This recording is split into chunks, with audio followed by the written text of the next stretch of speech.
L'uomo in giacca e cravatta, che metaforicamente deteneva le chiavi della gabbia dorata, aveva ascoltato ogni singola canzone, tralasciando solo l'ultima traccia, ovvero la versione in pianoforte di Talking to the Moon.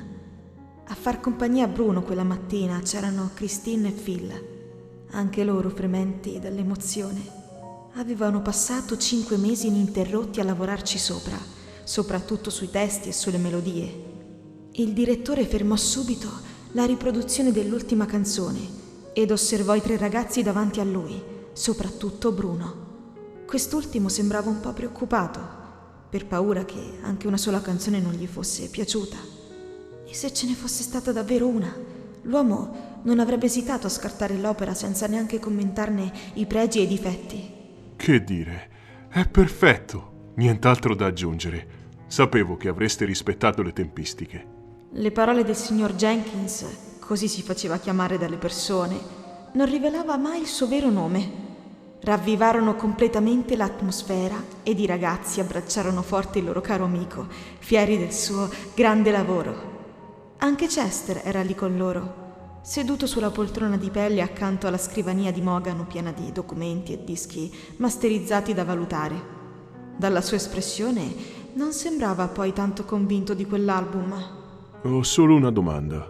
Intervenne subito dopo, spegnendo quell'allegria che si era creata in quell'istante. Come mai ci sono 2 brani con lo stesso titolo? Bruno rimase immobile, a cercare una qualsiasi scusa da dire per non finire nei guai. Prese fiato e parlò, guardando negli occhi l'uomo davanti a sé. L'ansia che cresceva sempre di più. Quella è la versione pianoforte di una canzone a cui tengo molto. E non l'ha neanche scritta da Phil si lasciò sfuggire qualcosa e subito si tappò la bocca. Come, scusa? Ah, niente, signor direttore, ha fatto tutto lui. Se è davvero così, tutte queste canzoni d'amore da dove vengono? Sentì di colpo una strana sensazione allo stomaco, come se gli si fosse chiuso all'improvviso impedendogli di deglutire la sua stessa saliva. Doveva pure aspettarsi domande di quel tipo e ne era pienamente conscio, ma a quanto pare il direttore lo aveva colto impreparato. Beh, l'ispirazione arriva quando meno te lo aspetti. Si limitò a dire, cercando di essere il più vago possibile. Di solito gli riusciva facile, ma non stavolta. Qualcosa mi dice che questi testi così sdolcinati sono nati grazie a qualche ragazza. Ho indovinato. L'ennesimo sguardo amichevole di quell'uomo lo infastidì ancora di più. Non vergognartene. Tutti i grandi artisti prendono spunto da qualcosa per le loro canzoni. Ridacchiò osservando le sue guance, leggermente rosee. Christine gli stava rivolgendo uno sguardo rassicurante, come per dire che poteva fidarsi di lui. Phil gli appoggiò la mano sulla spalla, osservandolo amichevolmente, come se gli stesse dicendo di non avere paura di Chester. Subito dopo il ragazzo decise di confessare. Sì, è vero. Le ho scritte pensando ad una ragazza. Anzi, alla mia ragazza. Il direttore rimase affascinato e sorrise. Chester storse il naso e sbuffò. Sei entrato qui da single ed ora ne esci fidanzato? Rispose tenendo in mano la chiavetta USB in mano, ridacchiando di gusto successivamente. I miei complimenti, giovanotto. Bruno non sapeva se esserne sollevato o preoccuparsi, o semplicemente avere timore dello sguardo affilato dell'altro uomo accanto a lui.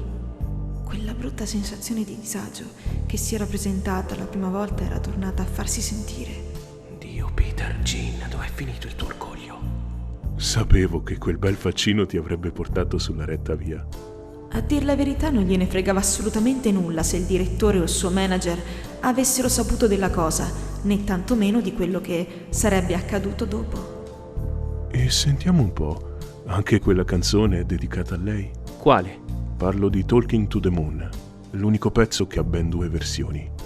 Esalò un respiro profondo, le gambe rigide. Il suo cervello da un lato gli stava dicendo di tenere la bocca chiusa, dall'altra che poteva fidarsi di lui. L'abbiamo scritta insieme. Ovviamente l'hai fatto senza il mio permesso, perciò verrà scartata. La sua voce era profonda e a tratti intimidatoria, ma il ragazzo non osò abbassare la guardia. Invece no. È molto carina e per essere una canzone d'amore nostalgica ha tutte le carte in regola per il successo. Io non l'ho consentito! replicò assottigliando le palpebre. Visto che è anche compito mio valutare i futuri artisti di questa casa discografica, questa canzone non subirà nessun cambiamento. Faremo questo strappo alla regola solo perché questo album sarà anche il suo grande debutto.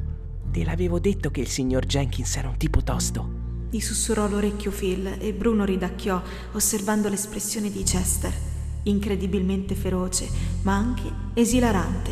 Voi siete gli unici a sapere di questa cosa, non è vero? A quella domanda i ragazzi si guardarono con aria spaesata. Non lo sapevano in 3, ma anche chi aveva avuto a che fare con loro e uno dei futuri concorrenti di Bruno. Tutti loro però avrebbero mantenuto il segreto, sia della relazione tra lui e Ginevra che di quella canzone. Oh, non preoccupatevi, noi siamo molto severi per quanto riguarda la riservatezza. Aggiunse cercando di rassicurarli. E credo che tutti voi ne siate consapevoli, giusto? I 3 ragazzi annuirono all'unisono, quasi sincronizzati. Perciò questo resterà tra noi, mentre il pubblico saprà solo che l'ha scritta lui. Bruno tirò un sospiro di sollievo. Non ci fu nessun litigio e ringraziò il cielo. Potete andare, ragazzi. Vi aspetterò qui la prossima settimana. Concluse per poi congedarli. Tutti e 3 uscirono dalla stanza con euforia, pieni di energia ed impazienti che arrivasse il giorno dell'uscita definitiva. Il ragazzo non pensò ad altro, se non a quando avrebbe tenuto tra le mani quel suo piccolo lavoro, frutto di mesi di lavoro e colmo d'amore. Con la coda dell'occhio guardò Chester, che se ne stava immobile, a 2 passi dalla scrivania, e scorse un barlume di rabbia nella sua espressione. Bruno si ritrovò a sorridere sghembo, ricordandosi che sia il contratto che il signor Jenkins lo salvavano da qualsiasi sua ramanzina.